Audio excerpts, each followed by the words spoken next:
Warren Buffett lives in the same house he bought in 1958 for $31,500. Meanwhile, Jeff Bezos just spent $500 million on a yacht. Elon Musk sold all his mansions to live in a $50,000 tiny home next to his rocket factory, but also burns through billions like it's pocket change. What's going on here? These aren't just rich people making weird choices. There's something fundamentally different about how billionaire minds work. They don't just have more money. They think about money, time, risk, and life itself in ways that would seem completely alien to most of us. Today we're going inside the strange, often disturbing psychology of the world's wealthiest people. Before we start, make sure to subscribe to Facto and drop a comment about your favorite topic. It really helps us create content you want to see. Here's something that will blow your mind. When you and I think about money, we think about what we can buy with it. A new phone, a vacation, maybe a house if we're lucky. But billionaires? They see money completely differently. For them, money isn't something you spend on comfort or luxury. It's a weapon. It's leverage. It's power in its purest form. When Warren Buffett makes an investment, he's not thinking, this will make me richer. He's thinking, this will give me more control over how the world works. Take Jeff Bezos. The man could buy literally anything on planet Earth. But what does he actually spend his money on? Space rockets and newspapers? Why? Because rockets let him shape humanity's future, and newspapers let him influence how people think today. That's not consumerism. That's empire building. Most people work to earn money to spend on things that make them happy. Billionaires work to earn money to buy more power to make more money. It's a completely different game. They've gamified capitalism itself, and they're playing on a level most of us can't even comprehend. This is why when regular people suddenly get rich, lottery winners, athletes, entertainers, they often go broke. They start spending like consumers instead of thinking like owners. They buy cars and jewelry and parties. Meanwhile, actual billionaires are buying senators and algorithms and the infrastructure that runs society. The psychology here is fascinating and frankly a little terrifying. These people have rewired their brains to see everything, every relationship, every opportunity, every crisis, as a potential transaction. Your emotional attachment to money as security or freedom. They've completely evolved past that. Money is just a tool in their workshop and they're building something much bigger than personal comfort. But if money is their tool, time is their obsession. And I mean obsession in the most literal sense. These people have developed time management systems that border on mental illness. Jeff Bezos famously uses the 2-pizza rule for meetings. If you can't feed everyone in the meeting with 2 pizzas, there are too many people and the meeting is cancelled. Why? Because he's calculated that every extra person in a meeting exponentially wastes time through coordination overhead. Elon Musk schedules his entire day in 5-minute blocks. 5 minutes. Think about that. While you're hitting snooze on your alarm, this man has already allocated the next 288 time slots of his day. He's literally gamified time itself. Bill Gates used to keep minute-by-minute records of how he spent his time, analyzing it like a scientist studying lab data. He'd review these logs to find inefficiencies in his schedule the way normal people review their bank statements. But here's where it gets really weird. This isn't just about productivity, it's about control. When you can control every minute of your day, you feel like you can control reality itself. And maybe you can. When you're making decisions that affect millions of people and billions of dollars, every minute you waste isn't just your loss. It's everybody's loss. The average person thinks time is money. Billionaires think time is everything. They've convinced themselves that every second of inefficiency is a moral failing, not just a personal one. This creates a really strange relationship with rest and relaxation. Most billionaires don't really relax in the way you and I understand it. They optimize their sleep, schedule their workouts, and even plan their fun time with the same intensity they bring to business deals. Warren Buffett is actually one of the few exceptions. The man still plays bridge for hours and reads newspapers like it's a hobby. But even that is strategic. He's gathering information and building relationships. It's work disguised as play. Now here's where billionaire psychology gets really interesting. They're not gamblers, but they are completely addicted to risk. The difference is crucial. When you gamble, you're hoping to get lucky. When billionaires take risks, they're trying to stack the odds so heavily in their favor that losing becomes almost impossible. They're not rolling dice, they're loading them. Take Elon Musk's decision to bet everything on Tesla. From the outside, it looked insane. Electric cars were a joke. The technology wasn't there, and every expert said it would fail. But Musk wasn't gambling on luck. He was calculating that governments would eventually demand cleaner transportation, that battery technology was improving exponentially, and that consumers were getting more environmentally conscious. He wasn't betting on chance. He was betting on inevitability. This is how billionaire minds work.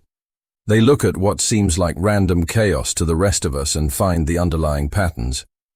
They're not risk-takers in the traditional sense. They're future calculators. But here's the psychological hook that keeps them coming back. Every time they make one of these calculated bets and win, it reinforces their belief that they can see the future better than everyone else.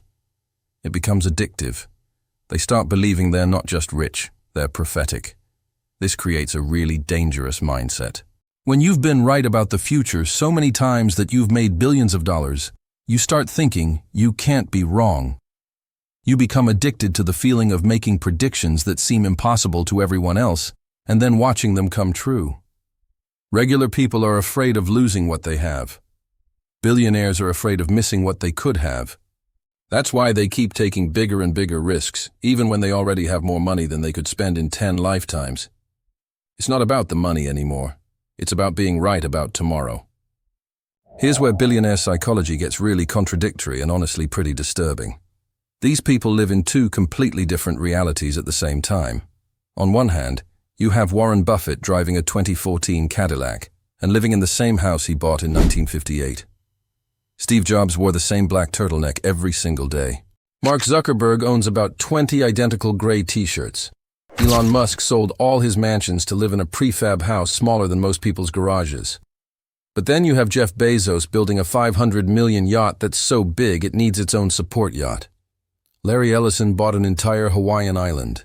These same people who preach minimalism and efficiency will spend more money on a single party than most countries spend on education. What's happening here isn't hypocrisy, it's strategy. The minimalism isn't about money, it's about mental bandwidth. When you're making decisions that affect global markets, every choice you don't have to make is brainpower you can use somewhere else. Jobs didn't wear the same outfit because he was cheap. He did it because choosing clothes every morning was using up decision-making energy he wanted to save for Apple. But the extreme luxury, that's about power projection. When Bezos shows up somewhere in a yacht that costs $500 million, he's not just enjoying himself. He's sending a message to every government, every competitor, every potential business partner. I have resources you can't even comprehend. The psychology here is actually pretty dark. These people have trained themselves to live like monks when it comes to personal choices, but like emperors when it comes to displays of power. They've separated their personal identity from their wealth, but they use their wealth as a weapon in every interaction. It's a level of self-control and strategic thinking that most of us literally cannot understand. They've rewired their brains to see everything, even their own daily routines, as either efficient or inefficient, strategic or wasteful. There's no middle ground, no casual decisions. Everything is calculated. But this level of strategic thinking comes with a psychological cost that's honestly pretty disturbing. To make decisions that affect millions of people, billionaires have learned to disconnect from the emotional consequences of those decisions. When Mark Zuckerberg had to decide whether to sell user data to advertisers, he couldn't afford to think about the individual privacy violations. When Elon Musk fires thousands of Twitter employees, he can't dwell on the families affected. When pharmaceutical CEOs set drug prices, they can't focus on the patients who can't afford treatment. This isn't necessarily because they're bad people. It's because emotional decision-making at that scale would be paralyzing. If Jeff Bezos felt personally responsible for every Amazon warehouse worker's back injury, he'd never be able to run the company. So they've developed what psychologists call moral disengagement. They've learned to see people as data points, not individuals. Employees become human resources. Customers become user acquisition costs. Communities become market opportunities. But this emotional detachment creates massive trust issues. When you've trained yourself to see every interaction as potentially transactional, you start assuming everyone else is doing the same thing. When you know how easy it is to manipulate people with the right incentives, you assume everyone is trying to manipulate you. Most billionaires end up surrounded by tiny circles of people who knew them before they got rich, plus employees who are contractually obligated to be loyal. Genuine friendship becomes almost impossible because they can never be sure if someone likes them or just wants their money. Warren Buffett is actually one of the few who seems to have avoided this trap. But even he admits that most of his friendships are with other billionaires because they are the only people who don't want anything from me. The paranoia gets worse as the wealth increases. They hire security teams, background check everyone they meet, and analyze every relationship for hidden motives.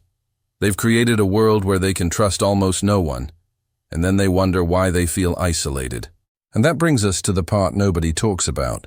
The psychological cost of being a billionaire. Despite what Instagram posts might suggest, these people are often miserable. Insomnia is incredibly common among billionaires. When you're making decisions that can affect global markets, your brain literally cannot shut off. Elon Musk has tweeted about taking Ambien and melatonin just to get a few hours of sleep. Jeff Bezos has talked about needing 8 hours of sleep to make good decisions, but then staying awake anyway, because there's always another crisis. Depression and anxiety rates among ultra-wealthy individuals are actually higher than the general population. When you've achieved everything that society says should make you happy, and you're still not happy, where do you go from there? When you can buy anything but can't buy peace of mind, money stops being a solution and starts being a reminder of what's missing. Family relationships suffer enormously. Bill Gates' marriage ended after 27 years. Elon Musk has been divorced 3 times. Jeff Bezos' divorce cost him $38 billion, but he said it was worth it because the marriage had been over emotionally for years. When your work becomes your identity, everything else becomes secondary, including the people you love. The fear of losing relevance haunts them more than the fear of losing money. They know their wealth will outlast them, but will anyone remember why they mattered? That's why they all eventually pivot to legacy projects. Space exploration, disease eradication, educational foundations. These aren't just tax write-offs. They're desperate attempts to be remembered for something other than having a lot of money. The saddest part might be that many of them realize this. Warren Buffett has said he'd trade all his wealth to have his wife back.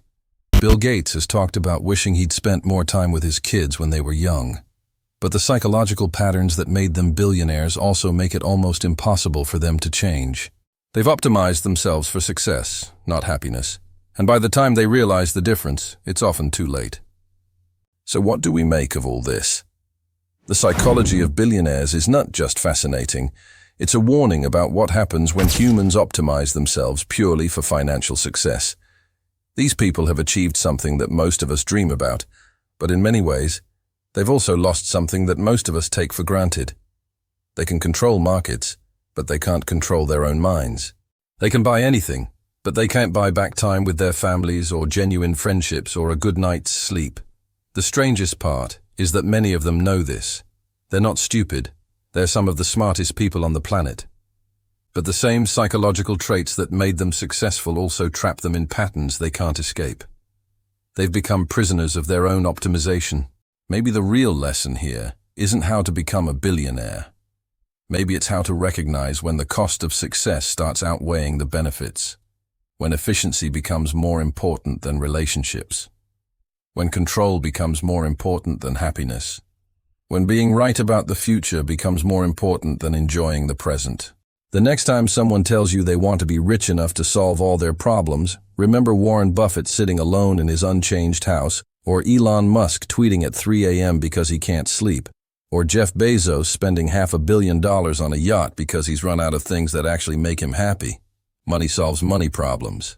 But the biggest problems in life, loneliness, anxiety, the fear of being forgotten, the inability to trust anyone, those can't be bought away.